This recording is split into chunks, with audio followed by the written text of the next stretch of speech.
अब चलते हैं यहां पर, देखते हैं क्या है। बोल रहा है कि दो स्थिर बिंदु आवेशों के बीच, दो स्थिर बिंदु आवेशों के बीच लगने वाला आकर्षण, आ गया ना, आकर्षण अथवा प्रतिकर्षण बल दोनों आवेशों के परिमाणों के गुणनफल के समानुपाती तथा उनके बीच के दूरी के वर्ग के व्युत्क्रमानुपाती होता है। अब देखो यहां मान लिए कि यहां पर दो स्थिर बिंदु आवेश है, इसको मान लिए हम Q1, इसको मान लिए Q2। तो इनके बीच बल काम करेगा, कौन बल काम करेगा? या तो आकर्षण करेगा या तो प्रतिकर्षण करेगा। तो आकर्षण करेगा कि प्रतिकर्षण करेगा, ये इस बात पर निर्भर करता है कि दोनों आवेशों के प्रकृति क्या है, दोनों प्लस वाला है कि दोनों माइनस वाला है, वो बात अलग है। हम लोग को बल के इस मान निकालना है, ठीक है। तो एक मान लिए Q1 आवेश है, Q2 आवेश है, और दोनों को हम लोग कितना दूरी पर, तो R दूरी पर रख दिए। कितना दूरी पर बताओ? R दूरी पर हम लोग रख दिए, ठीक है। तो हम लोग दो आवेश यहाँ पर Q1 और Q2 रखें और दोनों के बीच की दूरी का मान लिए हम R मान लिए। तो यहाँ पर कूलाम के नियम कहता क्या है कि दो स्थिर बिंदु आवेशों के बीच जो लगने वाला आकर्षण बल होगा या क्या होगा, आपका प्रतिकर्षण जो बल होगा वो दोनों आवेशों के परिणामों के गुणनफल के समानुपाती। तो जो बल होगा, जो F होगा ना, इन दोनों के Q1 और Q2 के, Q1 के और किसका, Q2 के गुणनफल के समानुपाती होगा। तो इसके बीच में जो बल होगा, ये बल होगा इनके गुणनफल Q1 और Q2 के गुणनफल के समानुपाती होगा। तो समानुपाती का चिन्ह होता है ऐसा, तो इसके बीच में लगाएंगे कौन चीज, समानुपाती चीज, ठीक है, समानुपाती का चिन्ह लगाएंगे, ठीक है। तो अब देखो, अब बोल रहा है कि समानुपाती तथा उनके बीच के दूरी के वर्ग के व्युत्क्रमानुपाती होता है। यानी जो फिन बल जो होगा ना, उनके जो बीच के दूरी होगा, तो बीच के दूरी क्या है, तो R है। तो बोल रहा है कि बीच के दूरी जो R है, तो बीच के दूरी के वर्ग मतलब कि R का स्क्वायर के व्युत्क्रमानुपाती। तो वर्ग भी कर दिए, अब इसको व्युत्क्रमानुपाती करना है, यानी उल्टा करना है। तो इसके नीचे कुछ नहीं तो कितना है, 1 है ना, तो इसका उल्टा कर देने का हो जाएगा 1/R के स्क्वायर। यानी जो बल होगा वो इनके बीच के दूरी के का होगा, स्क्वायर के का होगा, यहाँ पे समानुपाती होगा, ठीक है। व्युत्क्रमानुपाती कह रहा है ना, तो यहाँ पर समानुपाती के चिन्ह लगा रहे हैं, इसलिए इसको उल्टा कर दिए। तो अब इसको मान लेंगे समीकरण 1, इसको मान लेंगे समीकरण 2। ध्यान देना इस बात को, क्या कि यहाँ पर फिर समझते हैं कि दोनों के जो बल होगा F, तो दोनों आवेश के गुणा कर देंगे, तो इनके बीच कौन चिन्ह लगाएगा, समानुपाती। और देखो जब इनके बीच की दूरी क्या है, R के क्या होगा, व्युत्क्रमानुपाती होगा। अब व्युत्क्रमानुपाती क्या होता है, समानुपाती क्या होता है, देख चला, मान लो यहाँ पर देख, समानुपाती का मतलब होता है ना कि एगो राशि बढ़ा रहे हैं ना, तो दूसरी राशि ये बढ़ती जा रही है, तो बोलेंगे समानुपाती हो गया। व्युत्क्रमानुपाती का हो गया ना कि एगो जब घटा रहे हैं ना, तो दूसरी बढ़ रही है, ठीक है, यानी एगो घटा रहे हैं दूसरी बढ़ रही है, तो बोलेंगे व्युत्क्रमानुपाती है। अभी ना समझ में, देख बता रहे हैं, देखो मान लो कि यहाँ पर एक लड़की खड़ी है, ठीक है, यहाँ पर एक लड़की खड़ी है, लड़की का तो हम फिगर नहीं बनाते हैं, मान लो कि यहाँ पर लड़की है और यहाँ पर क्या है, लड़का है, फिगर बनाना नहीं आता हमको, लड़का खड़ा हुआ है। तो अब बताओ, जो दोनों बीच में खड़ा हुआ, यहाँ पर खड़ा है लड़का लड़की है, लड़का है, ठीक है, बॉय, B फॉर बॉय है, G फॉर गर्ल, ठीक है, G फॉर गर्ल। तो जितने पास में आएगा ना, उतना ही उनके बीच में का जो फीलिंग होगा ना, फीलिंग मतलब समझ जाओ बॉल, उनके बीच का अंदर का फीलिंग खूब निकलेगा, एकदम खचखचा के। आज ये दोनों अगर जितना दूर जाएगा ना, उनका फीलिंग कम होगा। तो कहेंगे कि इन दोनों का बीच का दूरी क्या है, R है। बीच की दूरी कितना है, मान लो कि यहाँ पर क्या है, मान लो कि दोनों के बीच का दूरी मान लो कि यहाँ पर 10 मीटर है, मान लो 10 मीटर है। तो अब इन लोगों का तनी फीलिंग का होगा, तनी कम निकलेगा, मतलब कि दोनों आंख में लड़ाएगा।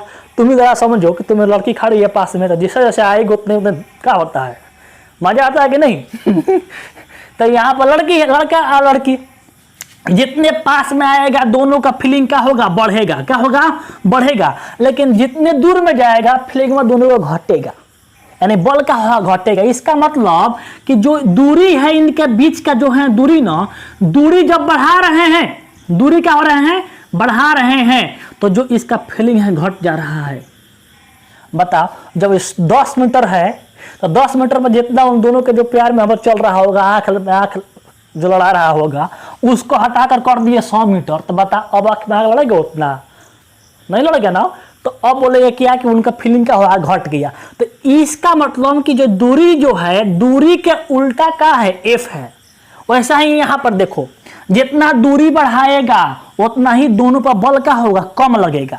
और जितना ही दूरी घटाएगा और दोनों एकदम पकड़ेगा, एकदम प्यार मोहब्बत दोनों को। अगर मान लो कि दोनों कर दिए 0 मीटर और दोनों का हो गया, चिपक गया, चिपक करके मालूम चलेगा तीसरा पैदा कर देगा। ठीक है, तो ये बात समझ में आ गया होगा कि अगर दूरी कम करेंगे तो क्या होगा, बल बढ़ेगा, और दूरी बढ़ाएंगे तो बल क्या होगा, घटेगा। इसी को बोलते हैं व्युत्क्रमानुपाती। तो यहाँ पर आप ये समझ गया। आप ऐसे में जो 11th पढ़ा है तो ऐसे आप लोग सब पढ़ा होगा कि जब कोई द्रव्यमान दुगो है, क्या है, द्रव्यमान दुगो है, m1 का द्रव्यमान और m2 द्रव्यमान का दो वस्तु है, और दोनों के बीच में एक r दूरी पर, दोनों को द्रव्यमानों को हम r दूरी पर रखे हैं, तो इनके जो बीच का जो बल होता है सेम इसके जैसा होता है सर जी। वो क्या होगा, समानुपाती होगा किसका, m1 इंटू m2 का, m1 इंटू m2 का। और जो f होगा इनके दूरी के वर्ग के व्युत्क्रमानुपाती होता है। यही तो बात यहाँ पर किए हैं, क्या कुछ है, समझ में आया कि नहीं आया। देखो इससे 11th में पढ़ना आप लोग के 11वीं में, तो ऐसा ही क्या है, Q1 Q2 के गुणनफल क्या हो गया, समानुपाती हो गया, और बीच के दूरी के वर्ग के व्युत्क्रमानुपाती हो गया। अब इन दोनों इक्वेशन से देखा जाए तो इसको कह सकते हैं हम कि f बराबर क्या है, और दोनों को मिलाया जाए तो इसको देखो 1/r को इसके साथ में गुणा करोगे तो ऊपर का आएगा m1 इंटू m2, और बटा का आ जाएगा r²। यानी दोनों को, है दोनों बतिया को अगर मिलाकर लिख दे हम एक जगह, तो दोनों बतिया लिख दें कि f समानुपाती जो है ना, ऊपर वाला क्या है m1 इंटू m2, और नीचे वाला क्या है 1/r²। जैसे कि m1 इंटू m2 में अगर गुणा करेगा 1/r² से, तो 1 से गुणा कर तो नहीं आएगा ना। तो इस दोनों बतिया को एक जगह मिला कर एक जगह गुटिया कर लिख सकते हैं, हई बतिया। बता आया समझ में। वैसा ही हम यहाँ पर करेंगे। यहाँ पर देखो ध्यान से, यहाँ पे तो यहाँ पर हम लोग समीकरण 1 और 2 को यूज करके हम लोग क्या लिख सकते हैं, ध्यान देना। समीकरण 1 और 2 से, 1 और 2 से देखे तो जो आपका f निकलेगा, f समानुपाती का हो जाएगा Q1 इंटू Q2 और बाटा कौची r का स्क्वायर निकलेगा, Q1 इंटू Q2 बाटा r के स्क्वायर निकलेगा। इसका यहाँ पर ये फाइन नहीं हुआ है, अभी और आगे बढ़ेगा। ठीक है, तो ये समानुपाती हो गया। अगर समानुपाती का चिन्ह हटता है और बराबर लगाते हैं सर जी, तो एक नियतांक आता है k, और क्या बच गया Q1 इंटू Q2। कहाँ से आया, ध्यान देना। है दोनों बतिया को अगर एक जगह किए हम, f समानुपाती Q1 इंटू Q2 और ये 1/r है, तो इन दोनों को एक साथ में लिख सकते हैं f समानुपाती। ऊपर क्या है Q1 इंटू Q2, नीचे क्या है r²। ठीक है, f बराबर क्या हो जाएगा k into Q1 into Q2 और बाटा क्या हो जाएगा r²। और यहाँ पर क्या है, k क्या है, तो k एक नियतांक है। क्या है, k नियतांक है, k नियतांक है, कांस्टेंट है। और k का मान जो होता है, k का मान होता है 1/4 पाई एप्सिलॉन नॉट होता है, 1/4 पाई एप्सिलॉन नॉट होता है। तो k का जगह पर हम लोग 1/4 पाई एप्सिलॉन नॉट यहाँ पर भर देंगे, तो क्या बन जाएगा ये इक्वेशन, 1/4 पाई एप्सिलॉन नॉट और Q1 इंटू Q2 बाटा r का स्क्वायर। यही तुम्हारा यहाँ पर आ गया कूलाम के नियम का ये गणितीय रूप आ गया। ठीक है, अब यहाँ पर ध्यान दीजिएगा, यदि आपके एग्जाम में आता है कि बताइए कूलाम के नियम क्या है, इसका व्यंजक प्राप्त करें, तो आप ये इतना करके कर देंगे तो आपका नंबर मिल जाएगा। अब ध्यान दीजिएगा यहाँ पे कि आपका एप्सिलॉन नॉट क्या है, एप्सिलॉन नॉट क्या है, ध्यान दीजिएगा। तो यहाँ पर मैं यहाँ पर कर दे रहा हूँ साइड में, जो आपका इसको बोलते हैं एप्सिलॉन नॉट बोलते हैं। ठीक है, और एप्सिलॉन नॉट क्या है, तो निर्वात की विद्युतशीलता है। क्या है, निर्वात की विद्युतशीलता बोलेंगे इसे, निर्वात की विद्युतशीलता, विद्युतशीलता या परावैद्युतांक बोलते हैं। ठीक है, और इसका मान कितना होता है, तो एप्सिलॉन नॉट का मान होता है 8.85 गुना 10⁻⁻12 होता है। ठीक है, इसका मात्रक की ही बात करेंगे हम। ठीक है, अब ध्यान दीजिएगा इस बात को कि ये मान अगर हम यहाँ पर रखते हैं, कहाँ पे, यहाँ पर रखते हैं, यहाँ पर के बराबर कितना होता है 1/4 पाई एप्सिलॉन नॉट। अगर ये एप्सिलॉन नॉट का मान यहाँ पर हम रखते हैं और पाई के मान रखते हैं तो हमारा के का मान निकलेगा। क्या निकलेगा, के का मान, यानी 1/4 पाई एप्सिलॉन नॉट का मान निकल जाएगा। तो यदि आप के का मान निकालना चाहते हो तो के बराबर क्या होता है 1/4 पाई एप्सिलॉन नॉट। और जब ये मान रखेंगे आप, एप्सिलॉन नॉट का इतना मान रखेंगे, 4 पाई का मान रखेंगे, तो आपका मान आ जाएगा 9 × 10⁹। ठीक है, अब रहा यहाँ पर कि इसका मात्रक क्या होता है, तो एप्सिलॉन नॉट का यहाँ पर ध्यान दीजिएगा, जब इसका निकालोगे एप्सिलॉन नॉट, तो एप्सिलॉन नॉट का मान निकालोगे तो एफ नीचे आएगा, ध्यान देना। और अगर हम यहाँ पर निकाल दिए एप्सिलॉन नॉट तो ये क्या बनेगा 1/4 पाई जो है, और यहाँ का जो एफ है आ जाएगा नीचे, एफ है नीचे आ जाएगा, और क्या बनेगा Q1 × Q2 और बटा के R²। और इसका हम लोगों को मात्रक चाहिए तो Q1 × Q2, तो आवेश जो होता है कुलाम में नापते हैं, तो इसका 1 कुलाम, इसका 1 कुलाम, कितना हो गया, कुलाम स्क्वायर का हो गया, ये कुलाम का स्क्वायर हो गया। और नीचे क्या है, नीचे एफ है, देखा यहाँ पर नीचे क्या है, एफ है, तो एफ का क्या होता है, न्यूटन होता है। और नीचे क्या है, आर है, तो आर किससे में नापेंगे, मीटर में, तो 2 आर है तो क्या होगा मीटर स्क्वायर, यानी एप्सिलॉन नॉट का मात्रक का निकल गया कुलाम स्क्वायर और प्रति न्यूटन मीटर स्क्वायर निकल गया। तो यहाँ पर इसका हो जाएगा आपका मात्रक, यहाँ पे लिखेंगे कुलाम का स्क्वायर प्रति न्यूटन मीटर का स्क्वायर। ठीक है, अब के का मात्रक क्या होता है, तो अगर यदि यहाँ पर एप्सिलॉन लगा हुआ है तो एप्सिलॉन का जो मात्रक होगा यहाँ पर हम पुट करेंगे, तो अगर ऊपर भेजेंगे तो सब उल्टा हो जाएगा, उसका पावर जो होगा सब वो ऑपोजिट साइन वाला हो जाएगा। तो यहाँ पर क्या हो जाएगा, देखो उल्टा होगा, तो ये नीचे वाला चल जाएगा ऊपर, यानी के का मात्रक का होगा यहाँ पर न्यूटन मीटर स्क्वायर प्रति कुलाम स्क्वायर होगा।